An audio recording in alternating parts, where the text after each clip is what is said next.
I'm Nan Tepper, and this is Real Life Stories from the Next Right Thing. Hey everybody, Nan Tepper here. It's Sunday. I usually do this on Wednesday, but with everything that's been going on, I felt called to write. It feels topical to publish it sooner than later. And there are a couple other reasons, but I'll get to that later. Okay. So today, my story is called Guns and Gerberas. I'm in the Mood for Love, Part 2. A few months ago, I published an essay titled I'm in the Mood for Love. I wrote it while struggling with the fierce anger I was feeling about the world we're living in, the apparent future we're facing, and the thugs who are wreaking a startling amount of havoc in our communities and in our homes. But now it's escalating. The haters are hurting immigrants, and all people of color are at grave risk, immigrant or not. Because how would the ICE thugs know? They all look alike, right? The haters are oppressing women and destroying lives, otherwise known as murdering innocent people. They operate without an iota of conscience or morality. Those qualities are missing in action for all the players involved, from the top down. The essay I wrote in September reflected my thought processes at the time. I opted to turn to love instead of hatred. I turned toward beauty and rejected ugliness. I turned toward building and sustaining community instead of fracture and isolation. It's amazing to me how feelings can shift in 4 months' time, in a week or a day or a moment. The moment it takes to pull a trigger again. I'm flooded with feelings right now, and I'm grateful for those feelings because it's better than shutting down and numbing to what's happening around us each day. It's painful and overwhelming. It's necessary for me to keep feeling. I'm glad I still have the ability to discern, to know that nothing is black and white. I can feel love in an instant, and I can feel hatred just as quickly. When that happens, I get to decide what to do with those feelings. I've noticed the tenor of my behavior this week. My old tendency, my reactivity is on alert. It's ramped up. And when I get triggered by the comments of others, my responses have been often heated and blunt. The reactivity is rooted in fear, and my connection to grace becomes as shaky as can be. I'm overly sensitized to negativity, mansplaining, and nonsense in general.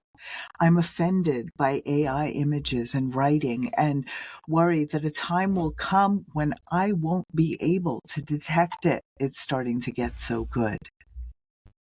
I let myself get sucked in, taken over by my emotions and ego.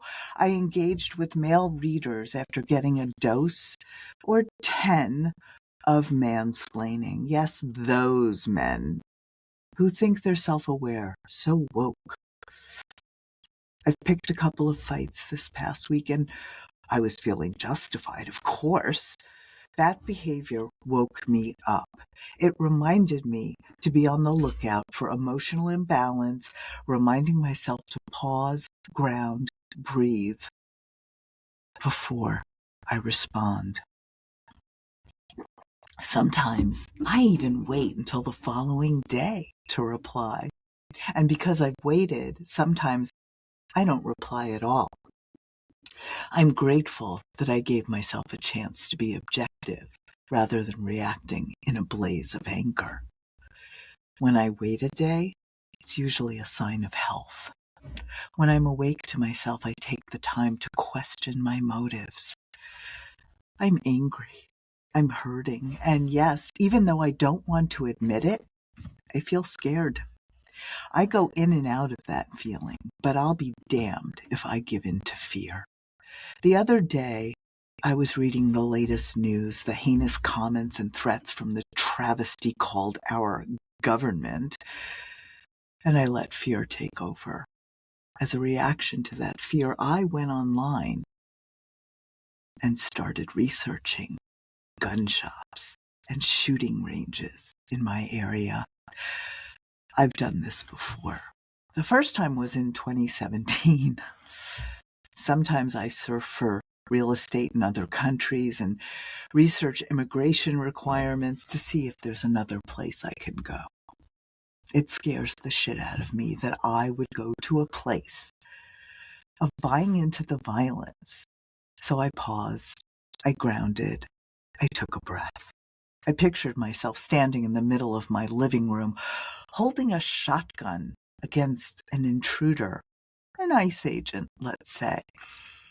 And I could see myself trembling and sobbing, not from fear, but from a place of deep sadness and disgust that this is who we are. I cannot imagine taking someone's life in real life, but I allow myself the fantasy right now. I'm giving myself permission to have all the thoughts, to not judge them. I'm not judging the thoughts or myself, because they're just thoughts, not actions. All that surfing is a form of spinning, but it also temporarily soothes a need in me to feel in control of this situation, our situation. Then I swing back to the real world, to my true self, the self that knows that in the end, it's the fear that will get me, and not the people who use violence and aggression against us. It helps me remember what I can control and what I can't. And when I'm there, grace is by my side. That's what separates someone like me from someone like the man who murdered Renee Good.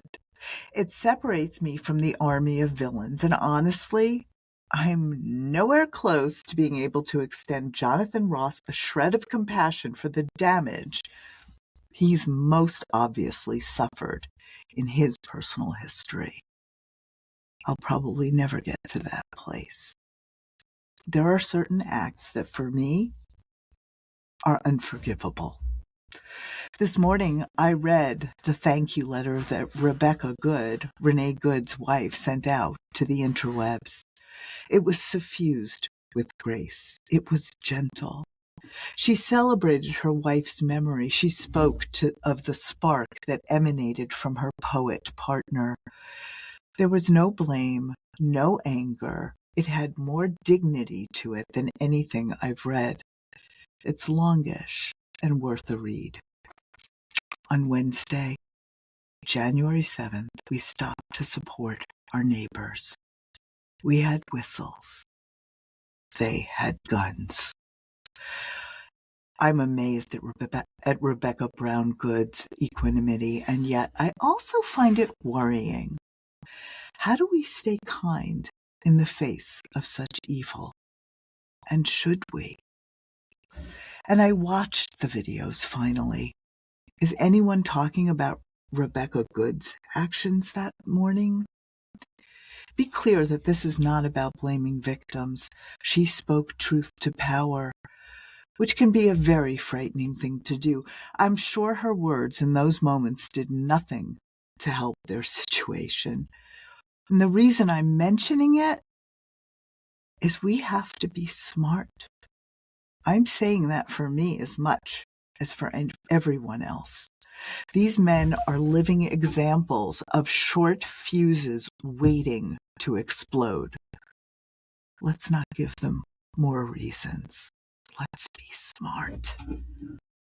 I have no answer for you today. On Friday night, I got into bed at 5:30, thoroughly and blearily exhausted.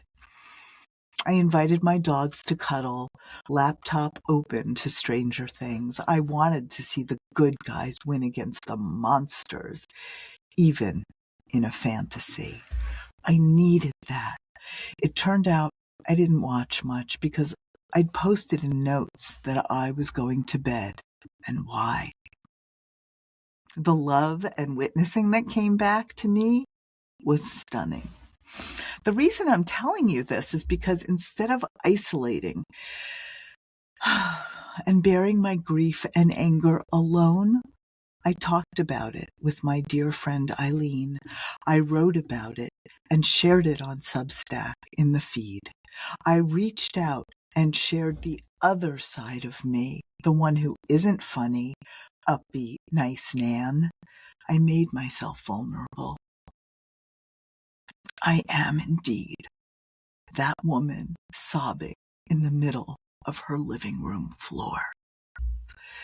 After a lifetime of choosing to go it alone, I've learned that building community is the most self-loving, healthy thing I can do.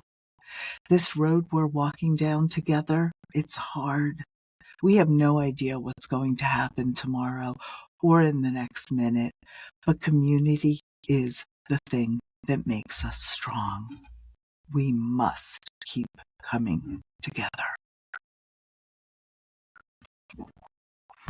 I'm publishing this essay early this week for 2 reasons. One, because it's timely, but primarily because I'll be getting ready for the first Wham Bam Thank You Slam event on January 17th, 2026.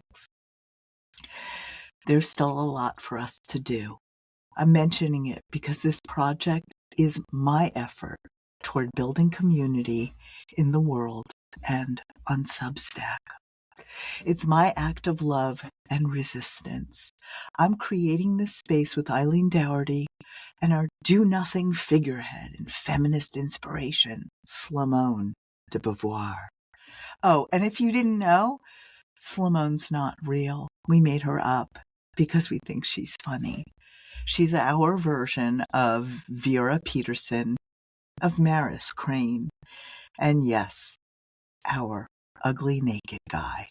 Not a stitch of AI was used in her creation. Wham Bam Thank You Slam is a space for women storytellers and others who don't identify as male.